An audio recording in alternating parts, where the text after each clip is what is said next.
Halo Sobat Bola, apa kabar? Semoga semua dalam kondisi sehat dan bahagia selalu. Amin. Akan Hmm, dihadapi oleh Timnas Indonesia U17 adalah Malaysia di laga terakhir kualifikasi Piala Asia U17 di Pakansari ya. Ini betul. gimana nih bro? Kira-kira laga Indonesia melawan Malaysia. Ya, memang gini ya, Bro. Selepas pertandingan Indonesia melawan Palestina, itu kan ada dua hal yang bisa kita peroleh ya. Pertama, keuntungan yang bisa kita peroleh ya. Pertama, kita mendapatkan nilai maksimal 3 Mhm. lawan Palestina. Tapi dari pertandingan melawan Palestina juga, akhirnya kita bisa mengetahui eh, letak kekurangan dari timnas kita gitu loh, Bro. Jadi ada beberapa hal yang memang butuh perbaikan pada saat kita akan melakukan pertandingan melawan Malaysia.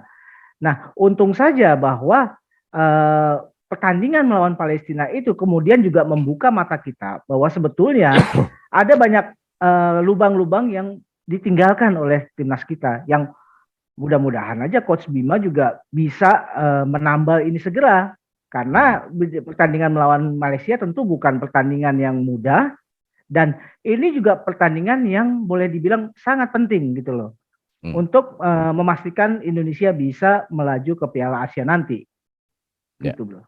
Ya, memang Malaysia kalau dari sisi kebugarannya dibandingkan dengan Indonesia, Malaysia sebetulnya mendapat keuntungan.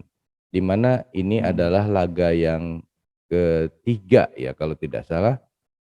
Sementara Betul, Indonesia adalah laga keempat yang berturut-turut gitu ya. Karena betul.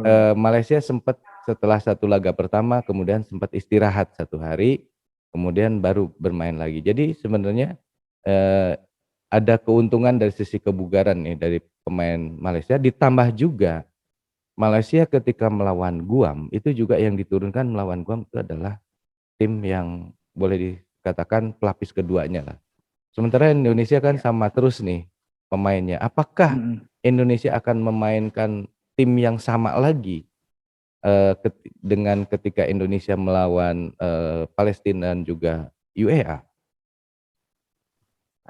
Saya pikir gini, kalau hitung-hitungannya adalah kebugaran, mungkin itu juga masih bisa diperdebatkan gitu ya, Bro Eri ya. Mhm, mhm, Karena di pertandingan terakhir pun Malaysia tentu bermain dengan Uni Emirat Arab, bukan pertandingan yang mudah juga. mhm, Artinya itu adalah pertandingan juga yang menguras stamina dan fisik dan segala macam. mhm, Nah, memang kalau kita melihat pada komposisi pemain-pemain timnas kita kan masih menghadapi persoalan pertama ya, kita punya persoalan waktu pertandingan melawan Palestina, ada permainan di tengah yang tidak bisa mengalir dengan baik dan tidak mhm, bisa bertransisi dengan cepat. Itu. Yang problem yang berikutnya, ketidakhadiran Iqbal Gwijangge sebagai poros di belakang itu juga akan menimbulkan potensi bahaya. Nah, tapi apakah di pertandingan melawan Palestina juga kan kita melihat bahwa efektivitas serangan melalui sayap kanan itu boleh dibilang sangat berkurang dengan ketidakhadiran Nabil. Nah, mhm. apakah di pertandingan ini Nabil bisa tampil setelah dia mengalami cedera saat melawan Uni Emirat Arab? Mudah-mudahan pada saat pertandingan melawan Malaysia Nabil sudah bisa bertanding, bisa bermain ya. Nah, Mhm. cuma memang persoalannya ada dua hal itu yang saya lihat masih perlu pembenahan. Terlebih melawan Malaysia tentu ini sebuah tensi yang akan sangat tinggi saya pikir. Karena dua-duanya sepertinya punya gengsi yang berbeda kalau berhadapan satu sama lain. Mhm. Jadi saya pikir memang yang menjadi problem adalah di tengah. Entah apakah yang akan diturunkan formasi pada saat melawan UAE Mhm. atau pada saat melawan Palestina. Karena sebetulnya dari dua pertandingan tersebut, pemain-pemain yang diturunkan ini kan komposisinya berbeda ya Mhm. antara yang dilawan UAE dengan Palestina. Tapi dua-duanya sebetulnya belum menunjukkan progres yang baik sebetulnya. Ya, ya, ya. Oke, Bro. Jadi kira-kira ini Indonesia akan menang atau tidak nih melawan Malaysia besok? Tentu saya masih punya optimisme ya bahwa pemain-pemain Indonesia setelah mengalami boleh dibilang ada penurunan kualitas pada saat melawan Palestina, dan tentu mereka juga sudah mendapatkan semacam evaluasi dari tim kepelatihan, dan mudah-mudahan tim kepelatihan ini bisa juga memompa mentalitas pemain-pemain kita, juga bisa memompa semangat, spirit, sehingga pada saat melawan Malaysia kita bisa tampil seperti saat kita melawan Uni Emirat Arab gitu loh. Nah, mudah-mudahan saya sih masih punya optimis Indonesia akan menang melawan pertandingan melawan Malaysia, karena tentu Malaysia pun juga bukan tim yang tanpa celah.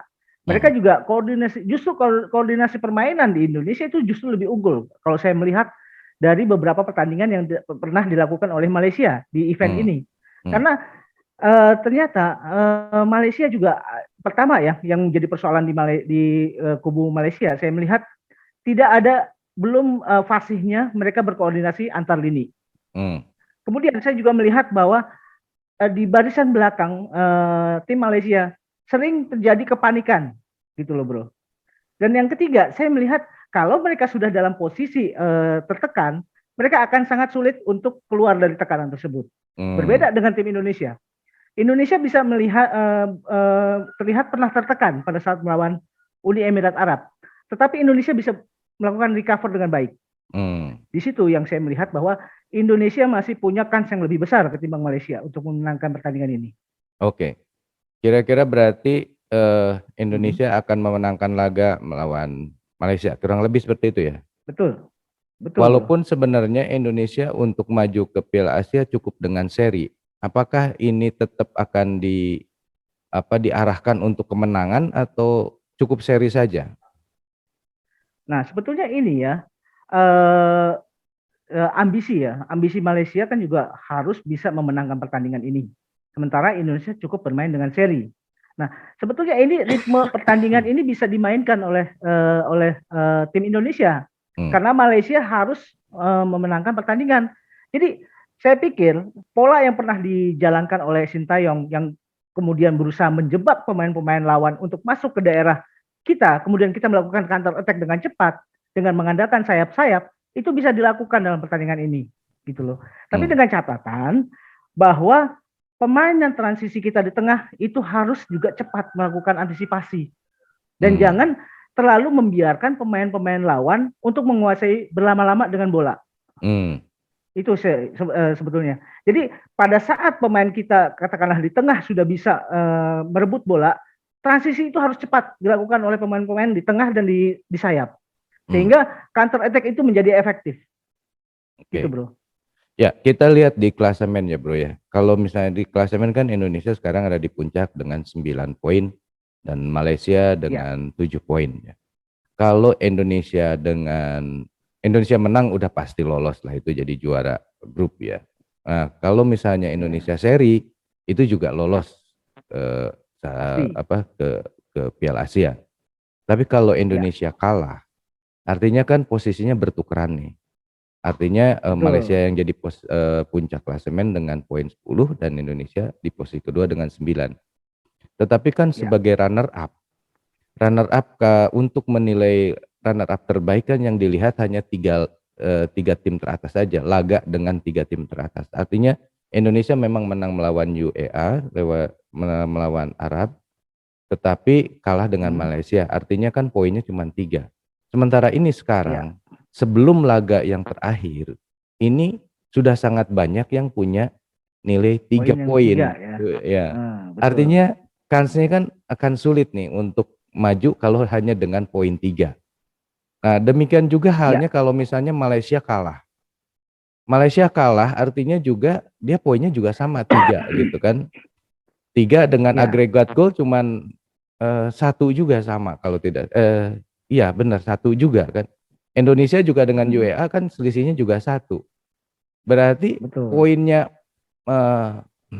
di peringkat kedua itu poinnya cuma 3 dengan agregat gol 1, itu kayaknya akan sulit sekali untuk bisa bersaing dengan runner up yang lain. Jadi kalau Indonesia seri, Indonesia ini seolah-olah bisa mengajak Malaysia untuk bergabung juga ke Piala Asia. Akankah ini jadi semacam udahlah seri aja lah gitu. Kalau dengan seri kan dua-duanya bisa maju gitu. Akankah seperti itu, Bro? Saya sih tidak ingin ya ada kemudian keinginan bermain seperti itu.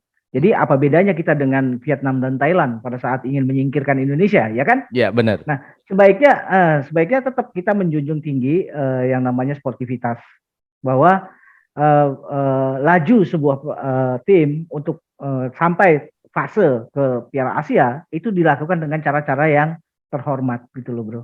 Jadi makanya saya memandang bahwa pertandingan ini juga adalah pertandingan yang sangat penting gitu loh. Jangan sampai kita sampai kalah lah. Karena yang tadi Bro Eri sampaikan bahwa kalau sampai kita dikalahkan oleh Malaysia, tentu posisinya kan akan berbeda. Kita menjadi runner up gitu ya. Betul. Sementara untuk penentuan runner up, kita sangat minim gol dan minim angka, minim poin. Yang kalau dibandingkan dengan dari grup-grup lain. Makanya saya berpikir ada baiknya bahwa pemain-pemain Indonesia tetap harus fokus, tetap memandang bahwa semua pertandingan yang ada di kualifikasi ini itu sama pentingnya gitu loh, Bro. Iya, iya. Oke, jadi Indonesia harus menang minimal seri gitu ya, tapi serinya jangan ajak-ajak gitu sih, seri aja, jangan begitu kan? Artinya tetap dengan hasil yang sportif, permainan lah. Yang fair. Permainan yang fair. Oke, Sobat Bola, itulah obrolan kita mengenai laga yang akan terjadi antara Indonesia dengan Malaysia yang akan dilaksanakan pada hari Minggu tanggal 9 Oktober pukul 20 malam WIB ya. Menurut Sobat sendiri kira-kira laganya akan seperti apa? Akankah Indonesia memenangkan laga ini? Silakan tulis di kolom komentar.